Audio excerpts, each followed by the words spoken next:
நான் ஒரு சாதாரண மனுஷன்தான். எனக்கு வாழ்க்கையில் கிடைச்சதெல்லாம் அதிர்ஷ்டத்தால் கிடைக்கல. இதெல்லாம் லட்சியத்தால், உழைப்பால், நேர்மையால், பாசத்தால், தைரியத்தால், பொறுமையால், கடவுளோட அருளால் எனக்கு கிடைச்சிது.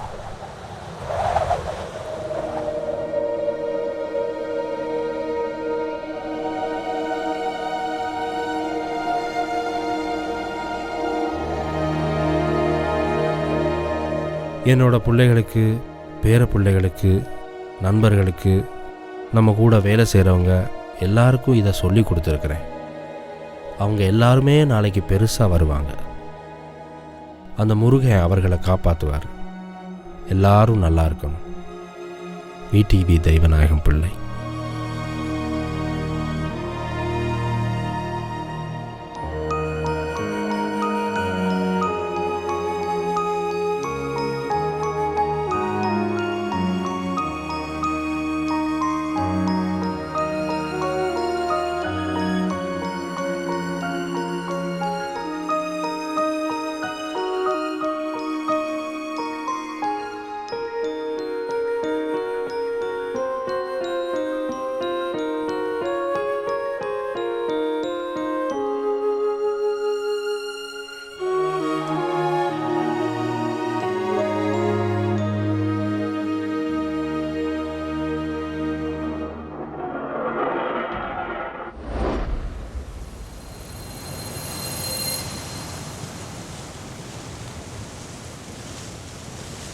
ඔහු පැමිණියේ හිස් සතින් නුනත් අධිෂ්ඨානය සෑමවිටම ඔහුගේ ශක්තිය වුණා.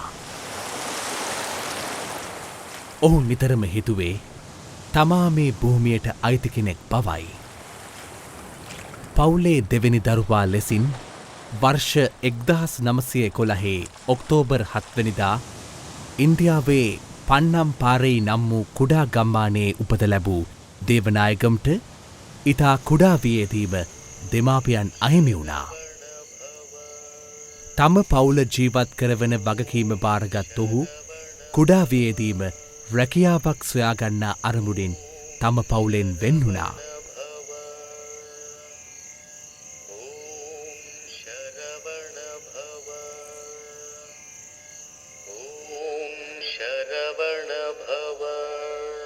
මේ වෙන්වීම ඔහුට නිවස අහිමි කළ අතර කුසගින්න විතරක් උරුම කළා. ඉන්දියාවේ පිහිටි කෝවිලක සරණ ලැබූ ඔහු පැහැබර අනාගතයකට නිතරම සිහින මැව්වා. වයස අවුරුදු 12දී මෙවන් අධිෂ්ඨානයක් සිද්ධරූ දේවනායගම් ඔහුගේ ගමේ සිටි වෙනත් අයමෙන් රැකියාවක් සොයා ගැනීමට වැඩිහිටියන්ගේ මඟ පෙන්වීම් අනුව යමින් ශ්‍රී ලංකාවට තනිවම එන්නට තීරණය කළා.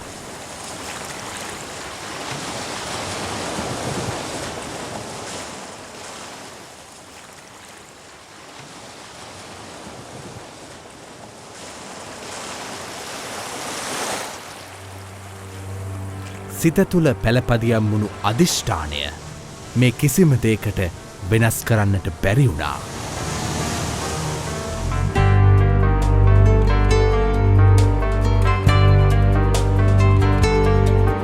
ශ්‍රී ලංකාවට පැමිණි ඔහු රැකියාවක් සොයමින් මීගමුව, ගාල්ල, මාතර වැනි ස්ථානවලට පයින්ම ගමන් කළා.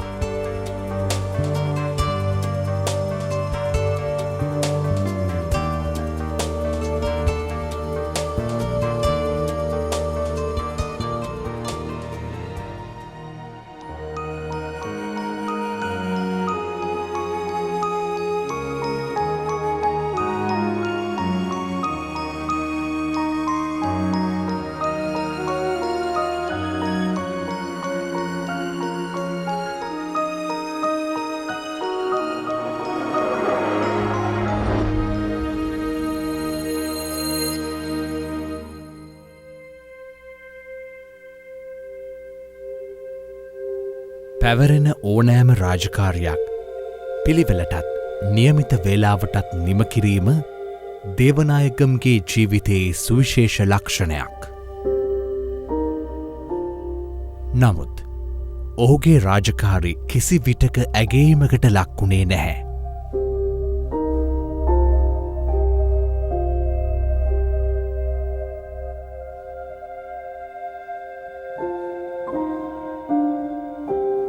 සමහර අවස්ථාවලදී ඔහුගේ රාජකාරය වෙනුවෙන් ලද වැටුප වූයේ කුසගින්න නිවාගන්නවත් ප්‍රමාණවත් වූ බත්පතක් පමණයි. ශාරීරික වශයෙන් කෙරෙන වදහිංසා ඔහුගේ ජීවිතයේ සාමාන්‍ය දෙයක් වුණා.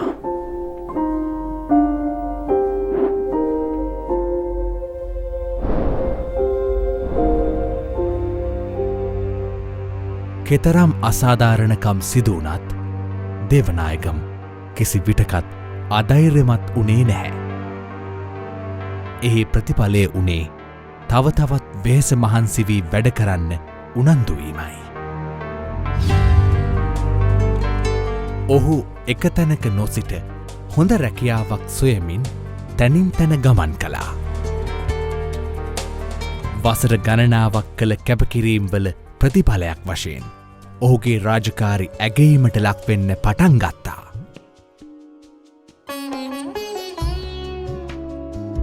ඔහුගේ කැපවීමට සහ උනන්දුවට ලද වටිනාමත්‍යාගේ වූයේ අරුණාසලම් පිල්ලේ නම් වූ අපූරු මිතුරාගේ ගුරුතුමාගේ ඇසුර ඔහුට ලැබීමයි.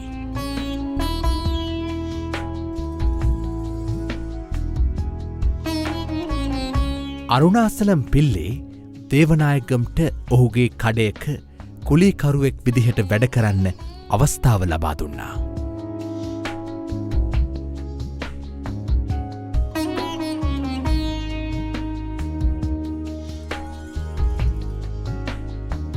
මේ තරුණයා තුළ වූ දහිර්යත් උනන්දුවත් දුටු අරුණාසලම් පිල්ලේ ඔහුව නිසි මගට යොමු කරන්න අවසි දැනුම සම්පාදනය කරන පියෙක් ගුරුවරයෙක් මිතුරෙක් බවට පත් වුණා.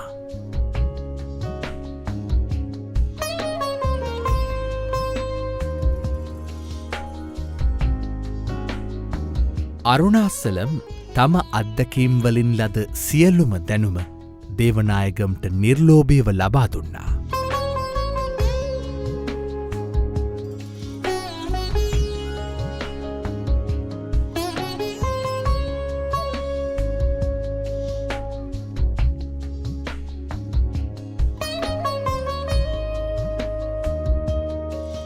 දේවනායගම්ට තම ජීවන දුර්ගය නගින්නට අවසි පළමු පියවර සකසමින් අරුණාසලම් තමාට අයත් කඩසාප්පුවලින් එකක් කරගෙන යාමට දේවනායගම්ට පැවරුවා.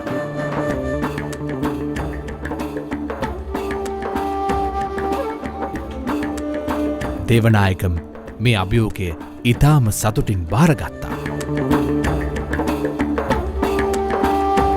අකුරටම ඉටු කරමින් ඉතා කෙටි කාලයකින් මේ ව්‍යාපාරය සුවිශාල ලෙස ලාභ ලබන තත්ත්වය කරා ගෙන එන්න දේවනායගම් සමත් වුණා. දේවනායගම් තමන්ගේ සුපුරුදු දිනචර්යාව අරඹන්නේ තමාට දියුණුවීමට මාර්ගය සකස් කරදුන් තම ගුරුවරයාණන් වූ අරුණාසලම් පිල්ලේ සිහිකිරීමෙන් පසුවයි.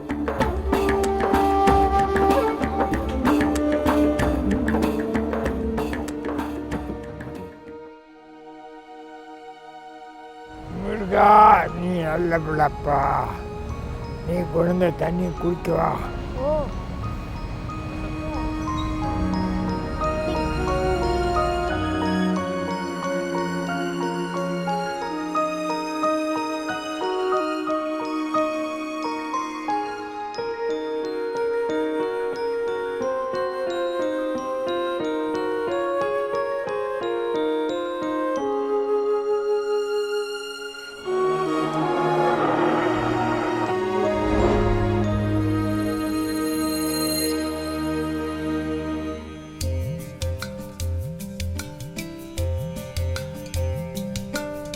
අරුණාසලම් සෑම විටම ඔහුට මතක් කළා බඩුකිරණ අවස්ථාවලදී සහ සේවාවක් සපයන අවස්ථාවලදී අවංකවම ඒ දේ කළ යුතු බව.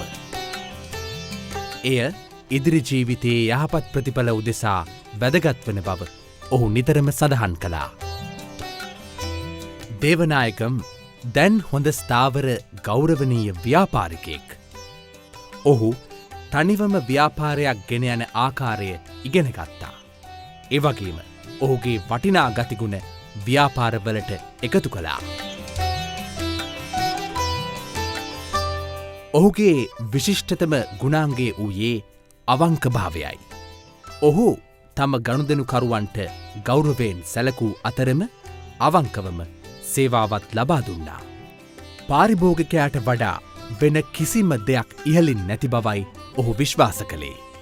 ඒ නිසාම පාරිභෝගිකයාට තම හෘද සාක්ෂියට පිටතින් කිසිවක් කළේ නැහැ. දේවනායගම්ගේ ව්‍යාපාරය අවංකභාවය යන පදනම මත ඉතා ශක්තිමත්ව දවසින් දවස ගොඩනැගුණා. මෙම රාමුව යටතේ ගොඩනැගුණු ව්‍යාපාර මුළු දිවයින පුරාම පැතිරෙන්න පටන් ගත්තා. මෙයට ප්‍රතිචාර දක්වමින් ඔහුගේ ව්‍යාපාරික ස්ථානය පාරිභෝගිකයන්ගෙන් පිරී ඉතිරී ගියා. BTV සමූහ ව්‍යාපාර අදටත් ක්‍රියාත්මක වන්නේ මේ මූලික මූලධර්මවලට අනුකූලවයි.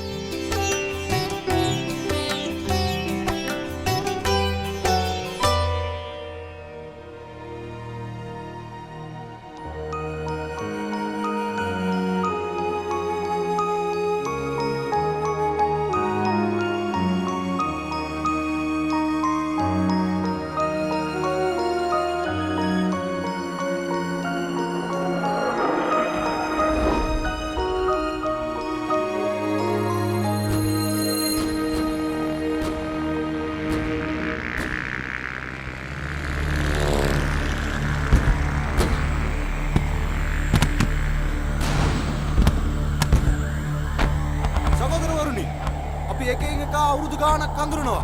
නාගේ බිස්නස් මට්ටමින් ගියසෙයල. ඇයි අපි යන්න ඕනේ? අපි යන්න අවශ්‍ය නැහැ. අපි මෙතනමයි ඉන්න ඕනේ. නාගේ අපෝණු. නාගේ පෝණු. බ්‍රිතාන්‍ය අධිරාජ්‍යයේ අවසන් භාගයේදී එනම් 1942 දෙවැනි ලෝක යුද්ධ සමයේදී ජපන් හමුදාව දකුණු සහ නැගෙනහිර ආසියාක්‍රය ආක්‍රමණය කරන්නට පටන් ගත්තා. එහි ප්‍රතිඵලයක් විදිහට ශ්‍රී ලංකාවටත් දැඩි ලෙස ගුවනින් ප්‍රහාර එල්ල වුණා. මේ භීතිය කලාපයේ අනෙකුත් රටවලටත් පැතිර ගියා. ලංකාවේ ආර්ථිකය බිඳවැටෙන්න පටන් ගත්තා. කඩ වසා දැවීම නිසා බොහොමයක් වෙළඳුන්ට සුවිශාල ගැටලුවලට මුහුණ දීමට සිදු වුණා. සමහරු කොළඹ කොටුවේ වෙළඳාම් කිරීම අතහැර ගියා. මෙන්න මේ අවස්ථාවේදී දේවනායකම් නැගී සිටියා. ඔහු පිරිස එක් රැස් කරගෙන බොහෝ සංවේදී කතාවක් කළා. ඔවුන් තුළ තිබූ ප්‍රදේශය අතහැර යන තීරණය වෙනතකට යොමු කිරීමට මේ කතාව බලපෑවා. ඒ වගේම ඔවුන්ගේ ගැටලුවලට විසඳුම්ද ලබා දුන්නා. මෙය ව්‍යාපාරිකයන් අතර තිබූ අවිනිශ්චිත බව වෙනස් කිරීමට සමත් වුණා.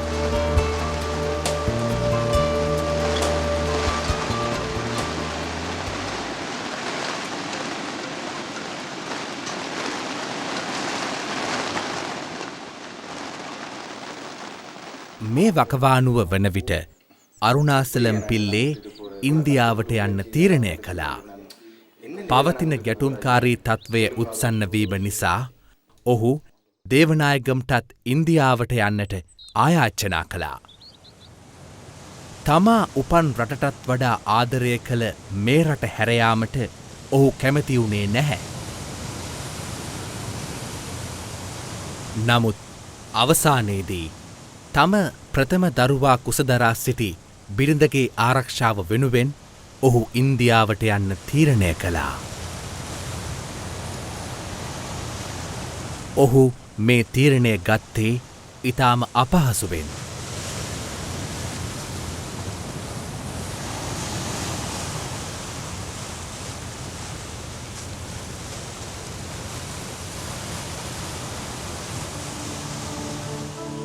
ඉන්දියාවට ගිය ඔහුට මහා පාළුවක් දැනෙන්නට වුණා.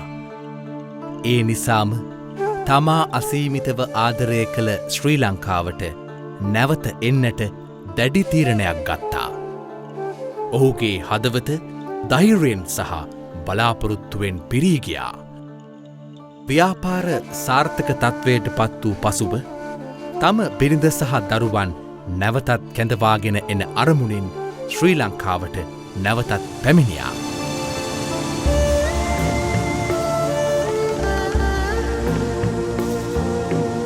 මේ පුනරාගමනය දේවනායගම්ගේ ජීවිතය නොසිතූ වෙනසකට යොමු කරන්න සමත් වුණා.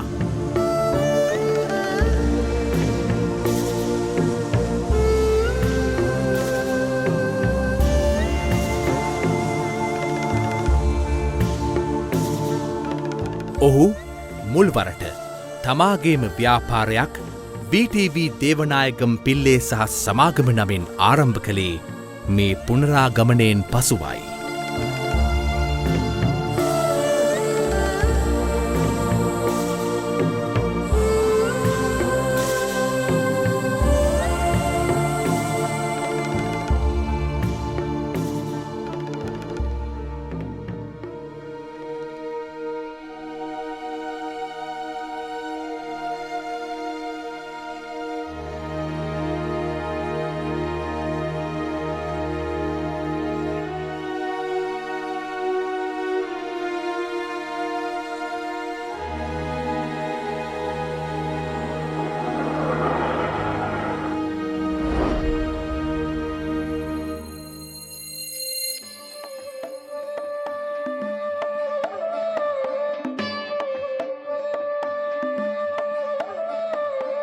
දේවනායගම් තමාගේ ව්‍යාපාරය ඇරඹූදා සිට ව්‍යාපාරික ලෝකය තුළදී කිසිවිටකත් ආපසු හැරුණේ නැහැ.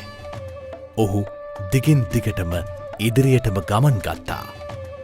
හිස්සතින් ශ්‍රී ලංකාවට පැමිණි ඔහු මේ කාලය වන විට ලංකාවේත් ඉන්දියාවේත් නිවාස ගොඩනගා ගන්නට සමත් වුණා. මේ වන විට බොහෝ අවස්ථාවන් දේවනායගම් පසුපස හඹා එන්නට පටන් ගත්තා. ඔහු තව තවත් වෙහෙස මහන්සි වී නිදිවරා මැදියම් රාත්‍රිය වනතෙක් වැඩ කළා. මේ නිසාම ඔහුට තම දරුවන් සමග කාලය ගත කරන්න නොහැකි වුණා. ඔහු එයටත් කදිම විසඳුමක් සොයාගත්තා.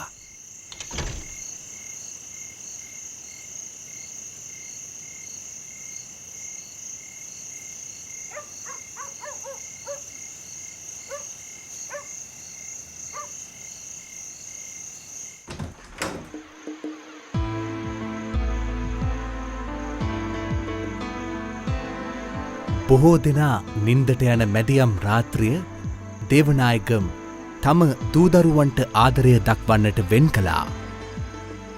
පියෙකු ලෙස අපරිමිතව තම දූදරුවන්ට දැක්වූ ඒ අපූර්ව සෙනෙහවන්තකම කිසි දිනක ඔහුගේ දුවාදරුවන්ගේ හදවත්වලින් ඉවත් වන්නේ නැහැ.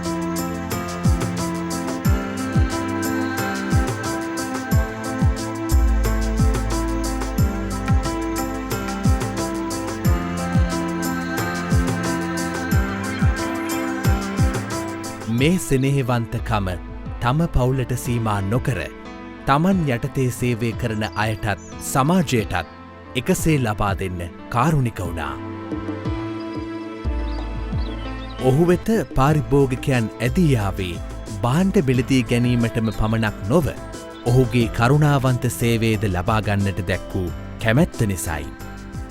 කිසිම දිනක තම දෙමව්පියන්ගෙන් වැඩිහිටියන්ගෙන් ආදරය කරුණාව නොලද දේවනායගම් ඔහු ඇසුරු කළ මුළු සමාජයටම අසීමිතව ආදරය කරුණාව දැක්වුවා.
මොනවද විකුණන්නේ?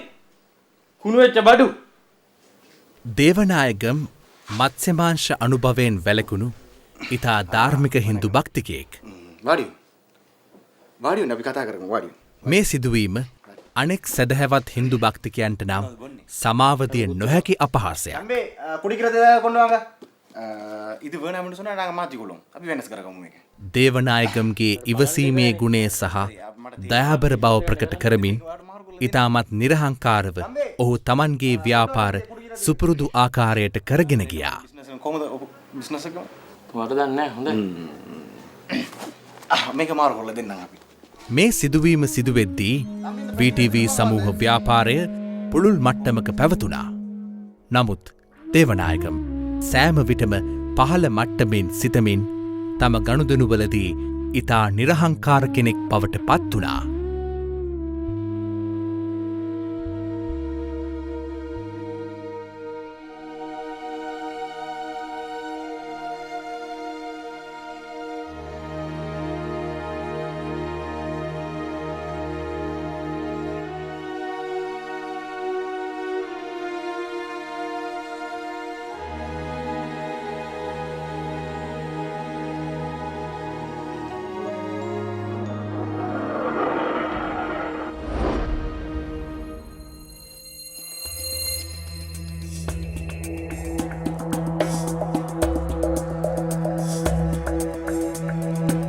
සියලු ආගම්වල උගන්වන සත්‍යගරුක භාවය පිළිබඳව ඔහු මැනවින් දැනුවත්ව සිටියා. ඔහු ගම්පහ ක්‍රිස්තියානි පල්ලියේ සහ කොටහෙන බෞද්ධ විහාරයේ පැවති ආගමික වතාවත් වලට සතිපතා සහභාගී වුණා. දිනපතාම ජින්තුපිටිය හින්දු කෝවිලේ ආගමික වතාවත් වලට සහභාගී වුණා. ඉතා තරුණ වයසේ සිටම දේවනායගම්ට දෙවියන් සමග සමීප සම්බන්ධතාවයක් තිබුණා.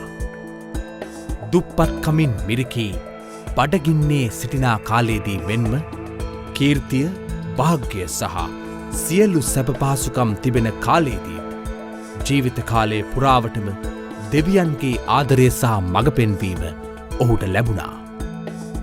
අත්දැකීම් සහිත පුද්ගලයෙක් වශයෙන් ඔහු ඒ මග යන්න අනිත් අයටත් කියා දුන්නා. මේ කාරණාවලින් ඔහු තේරුම් ගත්තා සියලු ආගම්වල උගන්වන්නේ සත්‍ය බව. ඔහු විසින් පිහිටුවන ලද VTV අසරණ සරණ පදනම ඉන්දියාවේ සහ ශ්‍රී ලංකාවේ සිටින අසරණීන්ට උදව් කරන ප්‍රධාන ආයතනයක් බවට පත්ව තිබෙනවා. எப்படி சரி உழைச்சி உண்மையான முறையில் உழைச்சி மனுஷனை வரணும்னு சொல்லி நினச்சி தான் வந்தேன். වර්ෂ 1963දී තම පුතු වූ ඊශ්වරන් ඔහුගේ ව්‍යාපාර සමග සම්බන්ධ වී තේවලදාමක් ආරම්භ කළා.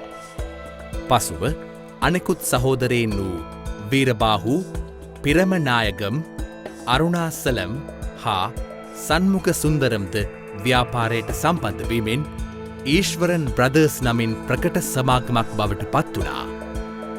අනෙකුත් බොහෝ ක්ෂේත්‍රවලත් ව්‍යාපාරවල නියැලෙමින් සාර්ථක සමාගමක් ලෙස VTV සමූහ ව්‍යාපාරය සුවිශාල ව්‍යාපාරයක් ලෙස මෙරට වර්ධනය වුණා. මට තරාව ආවුත් ඒවා නිවිඩ මනුෂ්‍යයක් කෙන්ට ඕන නේද? මන් තරා වුණත් ඒ මිනිස්සු මගෙත් එක්ක හොඳ මගේ යාළුකම නැති වෙනවනේ. ඒක නිසා ඒගොල්ලෝ මට එක්ක තරා වුණත් මම විනාඩියල ඒගොල්ලොත් එක්ක කතා කරලා මගේ ළඟට අරගෙන මොනවාද අඩුපාඩුව මම මේක කෙනිච්ච පාඩු වුණාද පාඩුව මම දෙන්නන ගෙලා එතකොට ඒගොල්ලන්ට හරි සන්තෝෂයි. වර්ෂ 1993දී ඔහුට දේශමාමක පුරවැසියන්ට පිරිනමන දේශබන්දු ගෞරව සම්මානය, වර්ෂ 1996දී විශ්ව ප්‍රසාදිනී සම්මානය ශ්‍රී ලංකා ප්‍රජාතාන්ත්‍රික සමාජවාදී ජනරජයෙන් ඔහුට පිරිනැමුණා. நாம் கஷ்டப்பட்டு வந்ததுனால தான் இந்த புட்டுவத்தில் இருக்கேன். நீங்கள் உண்மையாக உழைங்க, உங்களுக்கு முருகன் கொடுப்பான். කුමන පසුබිමකින් පැමිණියත් කුමන බාධක කම්කටලු පැමිණියත් අපට පුළුවන් අපගේ ජීවිතය නිසිමගට හරවා ගනිමින් අනෙක් අයගේ ජීවිතවලටත් සාර්ථකත්වයක් ලබා දෙන්න යන සදාතනික සත්‍යය ඔහුගේ චරිතය තුළින් අපට ප්‍රකට කරවන ප්‍රධාන ලක්ෂණයයි. ඔහු විසින් පිළිපදින්නට යෙදුන ශ්‍රේෂ්ඨ ගුණාංගයන් 7ක් ඔහු අපටත් දායාද කළා. ඔහුගේ ආශිර්වාදය මත එකමුතුවෙන් ක්‍රියා කළහොත් අප සැමටම වඩා හොඳ හිට දිනක් උදාවනු නොඅනුමානයි.